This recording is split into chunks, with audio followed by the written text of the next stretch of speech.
I was scared to enter the kitchen in my uni dorm. I remember it was first year of uni and everyone was so excited about entering this new chapter in their lives, about making new friends, having these new experiences, and just having the most fun possible. And then there was me, who was sat on my bed and just ruminating on how I'd go about meeting my new flatmates. Like literally, bro, for a solid 2 hours since I entered my new room, I sat down and then I was just hyperfixating on how I'd give them a handshake or how I'd maintain eye contact. Like it was literally that bad. Like my social anxiety had just completely clouded my head. Meanwhile, literally in the background, bro, I could literally hear them laughing and having the best time ever. So here was me, just like in my head about how I'd go introduce myself whilst they were having a great time. And throughout basically my entire life, this social anxiety had always crippled me, bro. Like growing up in a South Asian household, I felt really restricted, and that definitely impacted my social anxiety to such a large extent. It was almost like I was suffocating inside my own house because, you know, I couldn't really have a voice. If I raised a valid argument, I'd be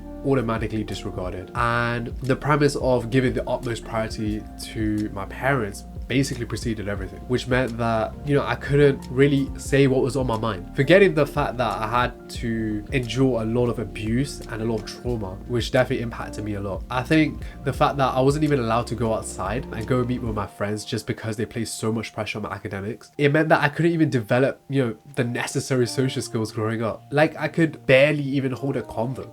And even saying hi was a struggle for me. This social anxiety only grew worse throughout high school, where I was often the target of bullying because I was really shy and reserved, and it meant that I was an easy target, right? And it's not like I didn't have no social skills at all, but because I had such low self-esteem because of all the abuse and all the trauma growing up, it meant that I just took on the role of being the sort of joker within the group and just like making jokes, just making funny jokes, being the funny guy. Often I'd make jokes at the expense of myself, which looking back at it now wasn't really a healthy way to go about social interactions. And as I moved into sixth form, I adopted this nonchalant aura where I'd barely speak to anyone. And to the people who I did speak to, I'd be like, yo, what's up? Like, yo, bro, what's good? And just give them a slight head nod. That was literally the max I'd go in terms of social interactions. Like, say I was in a group setting, right? I'd literally be silent the entire time, bro. And I thought people would respect me more because of that. But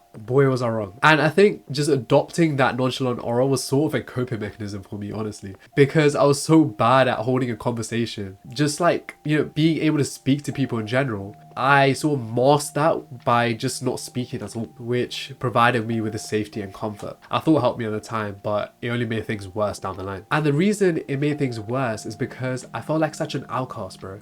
Because I could barely hold a conversation with people. It meant that I didn't know anything about anyone properly, right? I'd be too scared to even ask simple questions like, I don't know, how's your day? Or what are you into? It just meant that I was making jokes and that was the only connection I had with my friends. I wasn't asking those deeper questions that would allow me to learn more about them, you know what I mean? So I remember it was halfway through first year of uni and I reached my breaking point, bro. I was like, enough is enough. I'm not gonna live the rest of my life like this where I'm unable to even hold a single conversation. And I knew that I couldn't take a massive leap in terms of my social skills. So I decided to start small. So what I did was literally the day after, because I was crashing out at 3 a.m. about this. Basically what I did was I woke up and I just pressed record on my phone and just started speaking. I was stuttering basically the entire time, bro. Like it was really bad. But that was progress. And slowly but surely, as I continued to do this, I was stuttering much less and I felt confident enough to take it to the next level, which was actually talking to real people. So once I gained enough confidence, I was able to hold much deeper conversations with my friends. And I found that I was missing such a happy part of life because, you know, that emotional closeness with other people is really what makes you feel alive, bro. And I was missing that pretty much my entire life. So I started having more conversations with my friends. And then say, for example, I called an Uber. Like I'd speak to the Uber driver, bro. There was this one time where this guy with this thick Romanian accent picked me up and I decided to say, hi, how you doing? And his face literally lit up, bro. And he was so excited to talk to me. And we had such a good convo.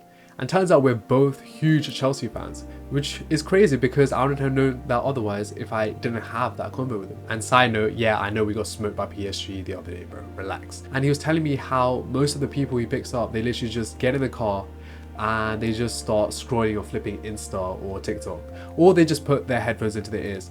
And he just felt so happy to finally have a real convo with me, and seeing him happy made me really happy as well. And it made me realize the importance of having these conversations and just developing your social skills in general. Because growing up, bro, you know, my social skills were at an all-time low, and it made me feel so hopeless and just so burnt out in general, because I was just like isolating myself, and that wasn't healthy at all. And the lack of conversations I was having with people, it really had a detrimental impact on my mental health. When I originally thought that being alone and just, you know, grinding by myself would make me more productive, it actually made me less productive because I couldn't focus on the work anyways. And so if you're a South Asian like me who is going through the same struggles, hopefully this video helps you out. But I want to re-emphasize the fact that you should take it one step at a time. And the reason I re-emphasize it is because I know how ambitious we can be coming from a brown household. But, you know, if you take a massive leap and try to have a deep, long conversation with someone when you haven't really done it before, you're only setting yourself up for failure, bro. So take it one step at a time and make sure to enjoy the process.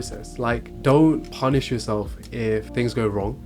Like, that's part of the process, because most people think about doing something to improve their life rather than actually doing it. But yeah, I'm just hoping that this video helps at least one person out, because I remember it was a real struggle for me to overcome this social anxiety. Also, if you're like me, who their entire life has been constantly pressured by their parents to focus on their academics, and you're currently feeling burnout, well, I have the perfect video for you, bro. I'm just praying that the video appears there. But yeah, peace out.